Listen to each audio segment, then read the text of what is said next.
అదేమీ ప్రైవేట్ ఆసుపత్రి కాదు, ప్రజల కోసం ప్రభుత్వం ఏర్పాటు చేసిన ప్రభుత్వ ఆసుపత్రి. అయితే అక్కడ పనిచేసే డైరెక్టర్కి మీడియా అంటే గిట్టదంట, ఎందుకో తెలియదు.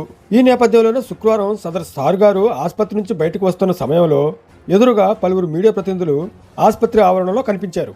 అంతే, సార్ గారికి సర్రమంటూ కోపం వచ్చింది. మీడియా ఆసుపత్రి ఆవరణలో ఉండటానికి వీల్లేదు, తక్షణమే బయటికి పోండి అంటూ విరుచుకుపడ్డారట. ఇంతకీ మ్యాటర్ ఏంటంటే, అనగనగా నెల్లూరు జిల్లా కావలి ప్రభుత్వ ఆసుపత్రి. అక్కడ డైరెక్టర్గా చవల రామకృష్ణ పనిచేస్తున్నారు.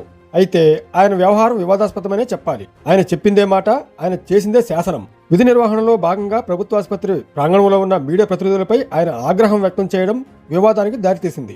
హాస్పిటల్ ఆవరణలో విలేకరులు ఉండడానికి వీల్లేదు అంటూ హెచ్చరికలు జారీ చేశారు. దీంతో మీడియా అంతా ఒక్కటై డైరెక్టర్ చవల రామకృష్ణను నిలదీశారు. తామెందుకు ఇక్కడ ఉండకూడదో చెప్పాలని, ఇదేమీ ప్రైవేట్ ఆసుపత్రి కాదు, ప్రభుత్వ ఆసుపత్రి, సో ప్రతి పౌరుడికి ఇక్కడికి వచ్చే హక్కు ఉంది, అందులోనూ మీడియాకు మరింత హక్కు ఉంది అని డైరెక్టర్ను ప్రశ్నించారు.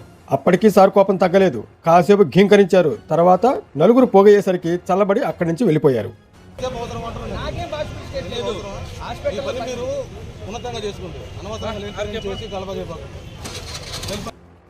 మీడియా వలన ఏమైనా ఇబ్బందులు ఉంటే చర్చించి పరిష్కరించుకోవాలి గానీ బెదిరింపుల ధోరణి తగదని మీడియా ప్రతినిధులు చెబుతున్నారు. ప్రభుత్వ ఆసుపత్రి ప్రజల సొత్తు అని, అక్కడ జరుగుతున్న విషయాలను ప్రజలకు తెలియజేయడం మీడియా బాధ్యత అని స్పష్టం చేస్తున్నారు. ఇటీవల ఆసుపత్రి పరిపాలనపై కూడా పలు ఆరోపణలు వినిపిస్తున్న నేపథ్యంలో డైరెక్టర్ వైఖరి మరింత వివాదాస్పదంగా మారింది.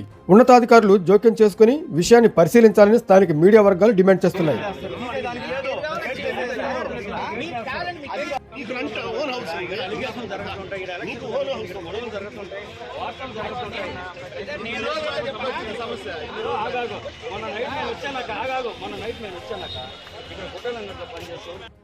ఇక చివరాఖరి మాట ఏంటంటే, అధికార పార్టీ నేతలు కొందరు సదరు డైరెక్టర్కు అండగా ఉన్నారని, వారి అండదండలు చూసుకుని ఇలా ఆయన మీడియాపై కాస్త దురుసుగా ప్రవర్తించారని, దీనిపై ఎమ్మెల్యే దృష్టి సారిస్తే పాలకుల పరువు పోకుండా ఉంటుందని స్థానికులు అంటున్నారు.